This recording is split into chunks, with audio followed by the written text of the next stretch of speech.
Hello, my name's Blossoms and welcome to another Genshin Impact video, and today we are going to be taking a look at the brand new Cryo 4-star Rosaria. Today we're going to be taking a look at some of her talents, her burst, some of the weapons that go with her, as well as some good artifact sets that you might want to try out either for a physical damage Rosaria or an support Rosaria, as I have tested out a little bit of both. And then we are also going to be taking a look at characters she is going to pair well with, depending on what kind of Rosario build you are going for. So we got a lot to cover, but before we get in there, don't forget to leave a like and subscribe, as it does really help out the channel, and I appreciate it. Without further ado, let's go over the brand new 4-star Rosaria. So first and foremost, we need to know how she works, and to do that, we're going to go over all of her talents, her active ones and passive ones, just to get an understanding of how you might want to utilize her. First of all, looking at that normal attack, Spear of the Church, it's quite solid. Nothing too crazy here. The values aren't like exorbitantly crazy. The fourth hit being really cool, in my opinion. Like it hits pretty hard. And then the others not being too crazy, nothing really special going on with the normal attacks. But moving on to that E skill, we have Ravaging Confession. Rosaria swiftly shifts her position to appear behind her opponent, then stabs and slashes them with her polearm, dealing cryo damage. This ability cannot be used to travel behind opponents of a larger build. So this one's a little weird. It does travel a good distance. This E skill travels, I would say, a little bit farther than Zhao's skill. And you appear behind the enemy and you deal a little cryo damage attack there. You get 2 hits. You get one for the initial impact, and then the second one being the hit behind the back with that cooldown of 6 seconds. Pretty cool skill. I really like to use it to traverse the field. It's really useful for that, but do keep in mind, if you use it from too far away, you will appear in front of the opponent and you will not go all the way through to get the behind attack. It's just something you want to keep in mind there. Also, you can't travel behind opponents of a larger build. What this kind of means is you're not going to be traveling through the lava turtles, or at least the ones with the shields. It seems you can go through some of the bigger opponents. You can even go through the Pyro and Cryo Regisvine if you're close enough. It just seems that you can't get behind things with shields and a couple other bigger enemies. So it's a little bit weird, and you're just going to have to test it out for yourself to understand which enemies you're going to be able to get behind and which ones you're not going to be able to get behind. Moving on to her elemental burst, we have Rites of Termination. Rosaria's unique take on this prayer ritual. First, she swings her weapon and slash surrounding opponents, then she summons a frigid ice lance that strikes to the ground. Both actions deal cryo damage. While active, the ice lance periodically releases a blast of cold air, dealing cryo damage to surrounding opponents. So basically, she does a big hit with her cryo damage here, and then slams it down, dealing an additional hit. And then the lance will continue to deal damage over time, cryo damage over time. All of this does cryo, which is pretty nice. It has a relatively decent duration of 8 seconds and a cooldown of 15 seconds. Very similar to Kaya. I think it's actually the exact same.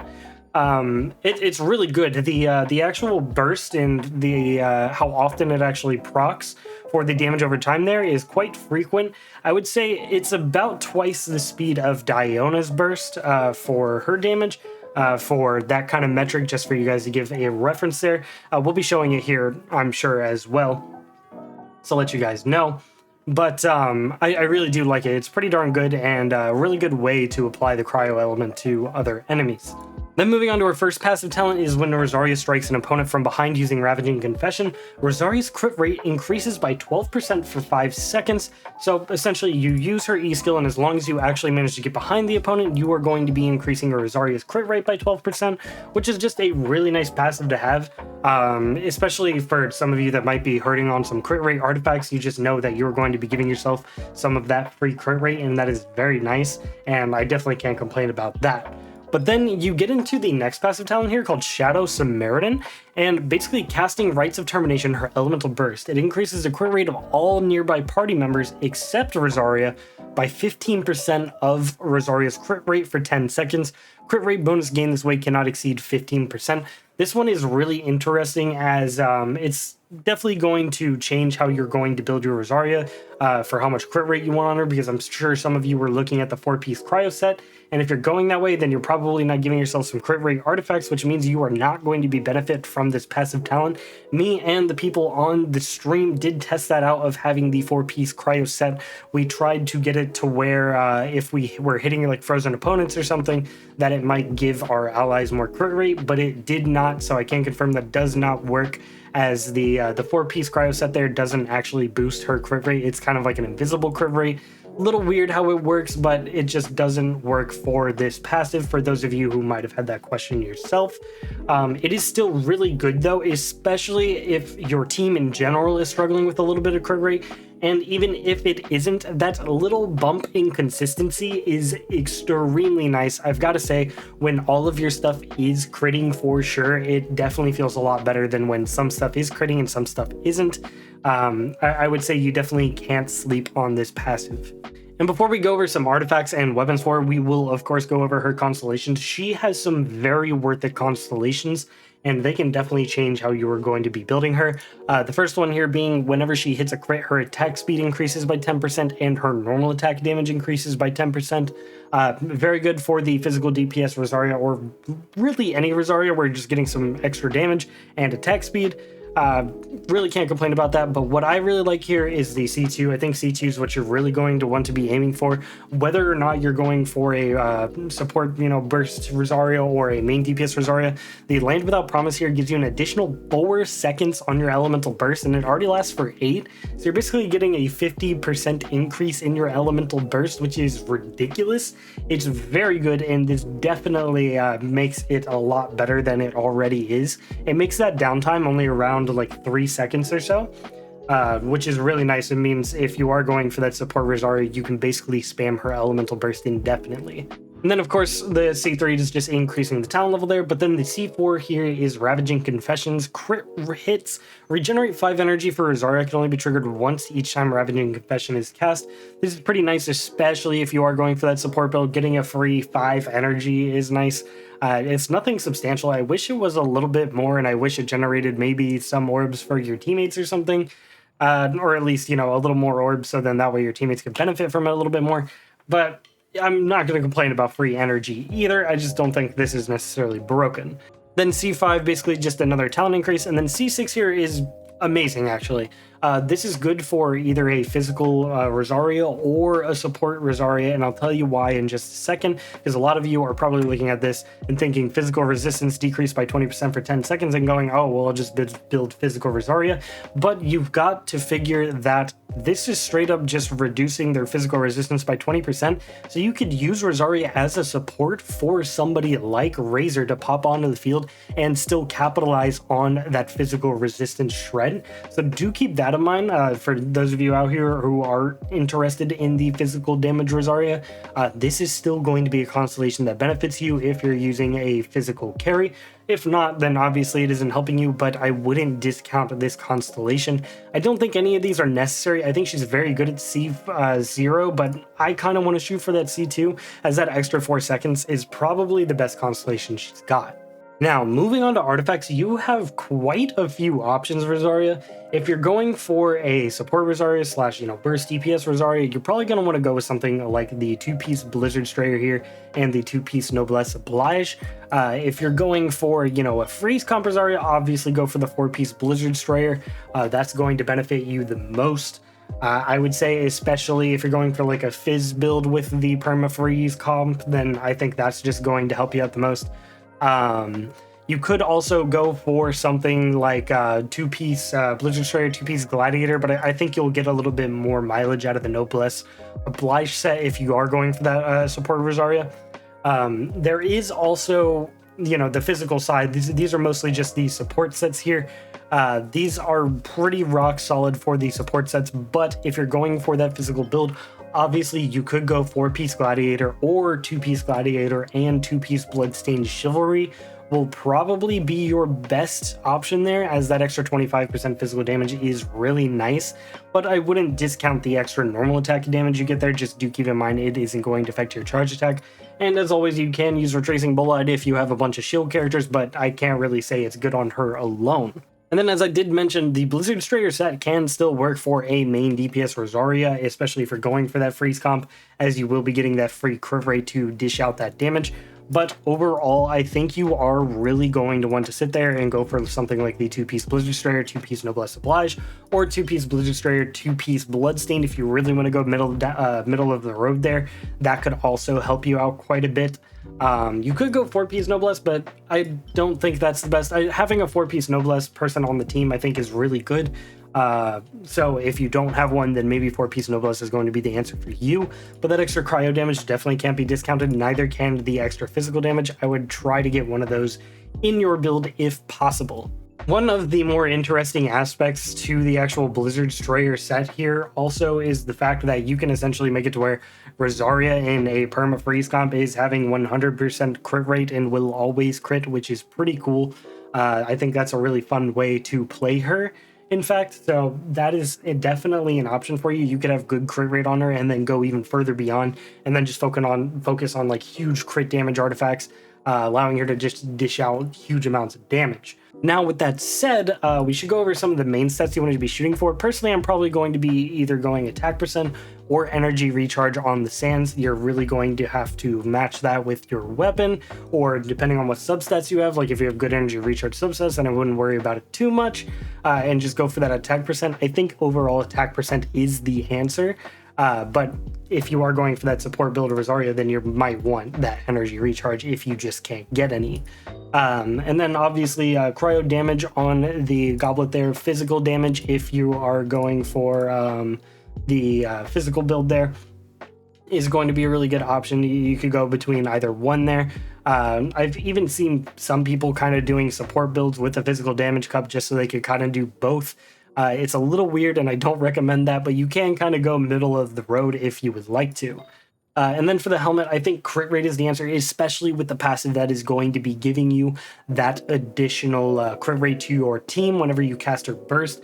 I think a crit rate helm is essential on her if that passive is valuable to you. If you don't care about that passive at all and your team has just got rock solid crit rate all around the board, then maybe you want to go for something like crit damage, and then you could focus on something like the 4-piece Blizzard Destroyer, or, you know, having the cryo resonance buff there, giving you most of your crit rate for Rosaria, and then that way you're not sacrificing any of your crit damage. But I think overall, just kind of in a vacuum, crit rate is going to be the best for most of us, especially since a lot of us can't hit over that 60% threshold for crit rate without godly artifacts. So I think this is probably going to be the answer. Now for weapons for Rosaria, this is where things get a little hairy. I think personally, I'm going to be either going for Deathmatch or Favonius Lance. I don't have any of the 5 stars. If you have any of the 5 stars, I think those are probably going to be some of your best options. If you're going support Rosaria, I think Deathmatch and Favonius Lance are your best options. If you're going physical DPS Rosaria, obviously Crescent Pike is going to be your best option. And then the Dragon Spine Spear isn't going to be a bad one, but I think Crescent Pike is just going to outdamage it because Crescent Pike's passive is ridiculous. Now, with that said, I wanted to go back over the support options here. We have Deathmatch and we have Favonius Lance. If you really just want to spam that burst and you don't want her to be on the field that much, I think Favonius Lance is going to be the answer. Or if you need some additional energy recharge, this is going to be helping you out quite a bit and generating some good energy for the team, especially since she does focus on getting those crit hits. And since this passive revolves around getting crit hits, that's going to help you a ton. Now, what I really like about Deathmatch here is the fact that it has that crit rate substat, so that passive we were talking about earlier that is so valuable in giving your team some additional crit rate is really going to benefit from having Deathmatch here. Having Deathmatch on my Rosaria brought me from like 40% crit rate to about like 75% crit rate, and that allowed me to go ahead and give my the rest of my team, whenever I cast her Q, 11% crit rate rather than around the 5 or 6 I was getting from just having the crit rate helmet. So that is something you're going to want to consider if you are somebody who really does need some of that crit rate for your teammates. Then Deathmatch is probably going to be the best option for you. But if you aren't really suffering in the crit rate department and you're going for that support Rosaria, I think Favonius Lance is going to be your best in slot, at least for the 4 stars. And if you're going physical build Rosaria, I think Crest and Pike is probably going to be your best in slot, other than, of course, some of the batshit crazy 5-stars that exist in the game. All of the 5-star spears can work and will work with your Rosaria. You just gotta rotate your artifacts around that. Alright, now that we've gone over how you might want to build your Rosaria and how she works, and some of the more interesting constellations and weapons and whatnot, we can talk about pairings. Of course, Xingqiu here is going to be a really good pairing with Rosaria for your permafrost teams. Somebody like Barbara is also really going to help in that category. Somebody like Child can even help in that category, but I think Xingqiu is probably going to be your best in slot for a permafrost team with Rosaria. Now, if you're going for that physical build Rosaria, then I think Fischl is going to be your best in slot. And Beto's not bad either, but Fischl is definitely going to be the better one. And if you just don't have any of those 4-stars, but you for some reason have Keqing, you could use Keqing as a sub DPS, and you could even do like a physical Keqing build, and they'll just feed off of each other. And I think that could be a really fun comp as well. One other character, if you really have none of those characters, Lisa actually isn't a bad superconduct machine for Rosaria, as you know, her normal attacks are electro, so even if you aren't using her skills or her burst, she will still proc superconduct for you with your Rosaria just to get that shred. And then of course somebody like Razor is going to be an excellent sub DPS option swap as well, similar to Keqing, so you definitely can't go wrong there. And then talking more about those permafrost comps, as I think we kind of covered it with the physical comps, or like the teams or the characters that kind of go with her there for the physical side. As I said, Xingqiu is going to be immaculate for her. I think Ganyu is also going to be a really good option, as Ganyu does do a lot of cryo application in a very large area, and that is very useful. You could also just go full in with somebody like Barbara and Xingqiu with her, then maybe like Chi-Chi or Chongyun, and then you just have only Hydro and Cryo, and everything will be frozen all of the time, which is pretty cool. But you could also do something like add a Hu Tao in there, or Bennett, and just get a huge melt proc real quick, and then go back to freezing everything. I think that might be one of the ideal ways to do things.